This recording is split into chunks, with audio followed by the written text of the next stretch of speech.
వరంగల్ పశ్చిమ నియోజకవర్గంలో ఇందిరమ్మ ఇళ్ల దరఖాస్తుల స్వీకరణ ప్రక్రియపై ఎమ్మెల్యే నాయని రాజేందర్ రెడ్డి కీలక సమావేశం నిర్వహించారు.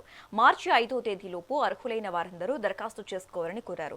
రాజకీయాలకు అతీతంగా కేవలం అర్హత ప్రాతిపదికన ప్రతి ఒక్కరికి ఇల్లు మంజూరు చేస్తామని స్పష్టం చేశారు. ఇందుకోసం ఎమ్మెల్యే క్యాంపు కార్యాలయంలో ప్రత్యేక డెస్క్ ఏర్పాటు చేశారు.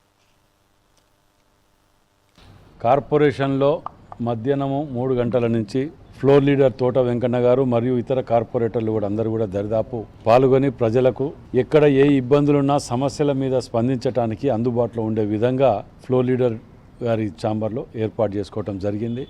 ఎందుకంటే గతంలో మాకు కాంగ్రెస్ కార్పొరేటర్లు 4 ఉండేవాళ్ళు. అప్పుడు చాలా నిర్లక్ష్యానికి గురైనాయి ఫండ్ కేటాయింపుల్లో కానీ ఇంకా ఇతర అంశాల మీద.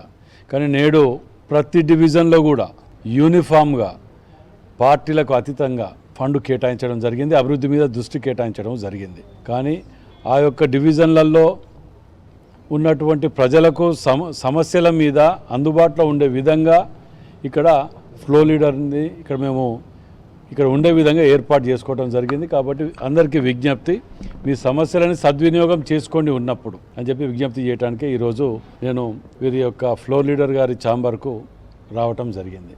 ఇందిరమ్మ ఇండ్లు రాని వాళ్ళు ఎవరైనా ఉంటే వారు Mallaguda Warangal west constituency camp office బాలసముద్రంలో ఉన్నటువంటి క్యాంప్ ఆఫీస్లో వచ్చి అప్లై చేసుకోగలరు. ఎందుకంటే అర్హులైన వారు ఇళ్ల స్థలాలు ఉన్నవారు వారు అప్లై చేసుకుంటే వారికి తప్పకుండా వచ్చే విధంగా మేము ఏర్పాటు చేసేదానికి సదుపాయం కల్పిస్తున్నాం. అది ఒక వారం 10 రోజులలోనే 5వ తారీఖు వరకు వీటన్నిటిని కూడా అప్లై చేసుకొని రాని వాళ్ళు మా దగ్గరకు వచ్చి దృష్టికి తీసుకొస్తే వాటి మీద, ఎందుకంటే కొందరికి తెలియక L1 ఉన్నది, L3 ఉన్నది, L1 ఈ ప్రాబ్లం కన్ఫ్యూజన్ ఉన్నది. కొందరు బేస్మెంట్ల వరకు కట్టుకుని వారికి బిల్లులు రాలేదని చెప్పి అవి ఒక కన్ఫ్యూజన్లో ఉన్నారు.